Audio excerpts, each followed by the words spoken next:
বঙ্গবন্ধু কন্যা আজকে আছে বিদায় তোমরা শান্তি মতো যেখানে খুশি ওখানে মাহফিল করতে পারতেছ। দেশে কি হইতো যদি উনি না থাকতো? মাহফিল করতা। এরা তো চাই পারে না বাবা শাহজালালের মাজার ভেঙে গেল।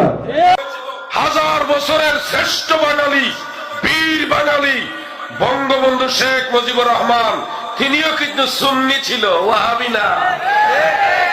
বাংলাদেশ 1971 সালে যার হুঙ্কারে স্বাধীনতা এসেছে, সেই বীর বাঙালি, হাজার বছরের শ্রেষ্ঠ বাঙালি বঙ্গবন্ধু শেখ মুজিবুর রহমান, তিনিও মাজার জিয়ারতের পক্ষে ছিলেন। বিএনপি যারা করেন, জাতীয়তাবাদী কি দলটার নাম? জাতীয়তাবাদী দল মানে বিএনপি। আপনাদেরকে বলছি, ময়দান থেকে আওয়ামী লীগের সরাইয়া এখন আপনাদেরকে সরানোর একটা পায়তারা চলতেছে, বিভিন্ন ষড়যন্ত্র চলতেছে আপনাদেরকে বিতর্কিত করার জন্য। কারণ এখন যদি আপনাদেরকে বিতর্কিত করতে পারে তাহলে নবীর দুশমনদের জন্য ময়দান ক্লিয়ার। আমরা আপনাদেরকে বলছি, আমরা আপনাদের সহযোগিতা করবো ইনশাআল্লাহ।